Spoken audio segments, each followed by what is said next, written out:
ओम नमो नारायणाय नमः। प्यारे भक्तों, आज मैं आपको सुनाने वाला हूँ जया एकादशी की कथा। ये कथा भगवान श्री कृष्ण ने युधिष्ठिर को सुनाई थी।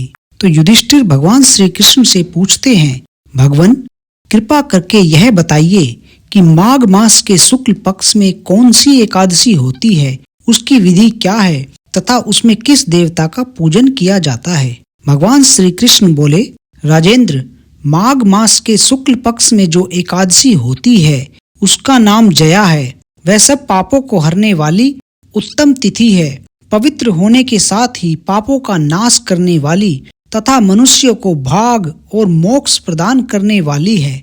इतना ही नहीं, वह ब्रह्म हत्या जैसे पाप तथा पिशाचत्य का भी विनाश करने वाली है। इसका व्रत करने पर मनुष्य को कभी प्रेत योनि में नहीं जाना पड़ता। इसलिए राजन, प्रयत्न पूर्वक जया नाम की एकादशी का व्रत करना चाहिए। एक समय की बात है, स्वर्ग लोक में देवराज इंद्र राज्य करते थे।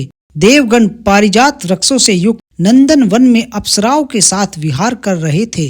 50 करोड़ गंधर्वों के नायक देवराज इंद्र ने स्वेच्छा अनुसार वन में विहार करते हुए बड़े हर्ष के साथ नृत्य का आयोजन किया। गंधर्व उसमें गान कर रहे थे, जिनमें पुष्पदंत, चित्रसेन तथा उसका पुत्र ये 3 प्रधान थे। चित्रसेन की स्त्री का नाम मालिनी था। मालिनी से एक कन्या उत्पन्न हुई थी जो पुष्पवंती के नाम से विख्यात थी। पुष्पदंत गंधर्व का एक पुत्र था जिसको लोग माल्यवान कहते थे।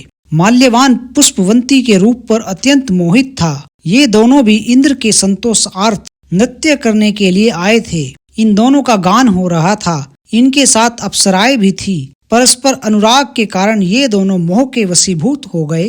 चित्त में भ्रांति आ गई, इसलिए वे शुद्ध गान न गा सके। कभी ताल भंग हो जाता था तो कभी गीत बंद हो जाता था। इंद्र ने इस प्रमाद पर विचार किया और इसे अपना अपमान समझकर वे कुपित हो गए। अतः इन दोनों को शाप देते हुए बोले, ओ मूर्खो, तुम दोनों को धिक्कार है। तुम लोग पतित और मेरी आज्ञा भंग करने वाले हो। अतः पति पत्नी के रूप में रहते हुए पिशाच हो जाओ। इंद्र के इस प्रकार शाप देने पर इन दोनों के मन में बड़ा दुख हुआ। वे हिमालय पर्वत पर चले गए और पिशाच योनि को पाकर भयंकर दुख भोगने लगे।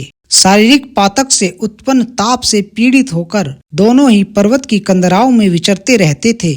एक दिन पिशाच ने अपनी पत्नी पिशाची से कहा, हमने कौन सा पाप किया है जिससे यह पिशाच योनि प्राप्त हुई है। नरक का कष्ट अत्यंत भयंकर है तथा पिशाच योनि भी बहुत दुख देने वाली है। अतः पूर्ण प्रयत्न करके पाप से बचना चाहिए। इस प्रकार चिंता मग्न होकर वे दोनों दुख के कारण सूखते जा रहे थे।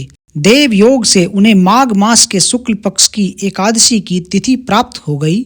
जया नाम से विख्यात यह तिथि सब तिथियों में उत्तम है। उस दिन उन दोनों ने सब प्रकार के आहार त्याग दिए, जलपान तक नहीं किया, किसी जीव की हिंसा नहीं की, यहाँ तक कि खाने के लिए फल तक नहीं काटा। निरंतर दुख से युक्त होकर वे एक पीपल के समीप बैठे रहे। सूर्यास्त हो गया। उनके प्राण हर लेने वाली भयंकर रात्रि उपस्थित हुई। उन्हें नींद नहीं आई। वे रति या और कोई सुख भी नहीं पा सके। सूर्य उदय हुआ। द्वादशी का दिन आया। इस प्रकार उस पिशाच दंपति के द्वारा जया के उत्तम व्रत का पालन हो गया। उन्होंने रात में जागरण भी किया था। उस व्रत के प्रभाव से तथा भगवान विष्णु की शक्ति से उन दोनों का पिशाचत्य दूर हो गया। पुष्पवंती और माल्यवान अपने पूर्व रूप में आ गए। उनके हृदयों में वही पुराना स्नेह उमड़ रहा था।